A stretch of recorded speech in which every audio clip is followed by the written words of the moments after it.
Bonjour, je suis Catherine du site correcor.com. Aujourd'hui, nous allons faire un jus reminéralisant, un jus avec des orties.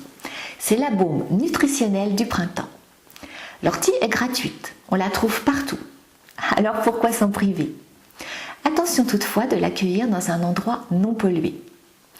Je mets des gants pour les manipuler parce que ça pique. Il y a des gens qui sont habitués et qui peuvent les tenir sans moi, je ne peux pas. On peut aussi la tenir avec un sac plastique si vous n'avez pas de gants. L'ortie renferme de nombreux principes actifs, très intéressants pour l'organisme humain. Elle a une quantité incroyable de minéraux, de nombreuses vitamines, des oligo-éléments.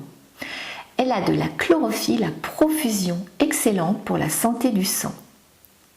Elle permet aussi de reminéraliser le corps.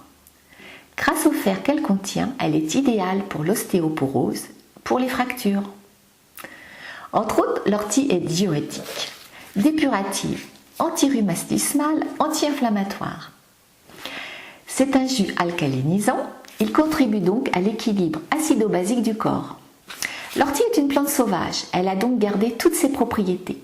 Elle est considérée comme une plante médicinale. Elle est chargée en principes nutritifs car elle n'a pas été dénaturée par l'homme. Bref, vous avez compris, l'ortie est un excellent tonique général de l'organisme. D'ailleurs, nos ancêtres ont consommé beaucoup de plantes sauvages. Avec l'ortie, ils faisaient des soupes, des galettes. Mais ce qui est dommage, c'est que quand on le fait cuire, on perd un peu de ses propriétés. On perd tous les micronutriments. Je vous ferai d'autres jus avec des plantes sauvages que l'on trouve dans la nature. Attention, si vous débutez dans les jus et que ça fait 10 ans, 20 ans, 50 ans que vous mangez mal, il peut qu'il y ait quelques petits symptômes de détox, des boutons, de la diarrhée, de les flatulences. Mais ça, c'est avec tous les jus. Commencez progressivement. Une fois que le corps est détoxifié, il n'y a plus de symptômes. Et cela ne veut pas dire que les jus ne sont pas faits pour vous ou qu'ils vous rendent malade. Non, ça veut juste dire que votre corps est en train de se détoxifier et qu'il est en train de se réparer. Aujourd'hui, on va faire 2 jus, un pour les enfants et un pour les adultes. Pour ne pas forcer les enfants à boire des jus qu'ils n'aiment pas, autant leur en faire des doux. Car notre intérêt, bien sûr, est qu'ils y prennent plaisir afin qu'ils nous en réclament et qu'ils continuent à en boire même quand ils seront grands. En règle générale, on ne met pas plus de 30% de fruits dans un jus, mais pour les enfants, on peut un peu transgresser cette règle. Et petit à petit, on baissera la quantité de fruits et on mettra plus de verre. Pour eux, nous allons donc mettre 2 pommes, un demi-citron, quelques belles branches d'ortie et un bouquet d'épinards. Le jus aura le goût de pomme, mais on aura ajouté toute la minéralité de l'ortie.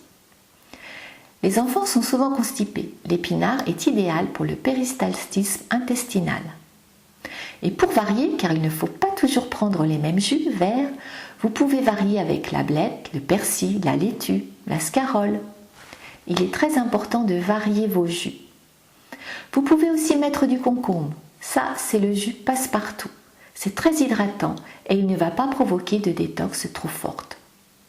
Personnellement, je n'apprécie pas trop les jus avec des pommes. Je les trouve trop sucrés. Je mets donc une orange. L'orange a des vertus nettoyantes, comme tous les agrumes. Elle nettoie tous les mucus qu'on a accumulés depuis des années. L'orange fait bouger le système lymphatique. Avec l'orange, je vais mettre des carottes et des orties.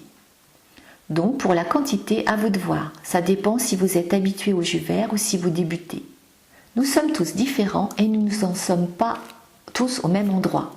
Certaines personnes ne supporteront pas 10 centilitres de jus alors que d'autres pourront en boire 1 litre. Certaines personnes ne peuvent pas assimiler toutes les vitamines car leur corps est trop fatigué. D'autres n'arrivent pas à éliminer les toxines. Apprenez à vous connaître en faisant des étapes et petit à petit vous irez de mieux en mieux et vous éliminerez les toxines, vous assimilerez les vitamines et vos intestins seront totalement réparés.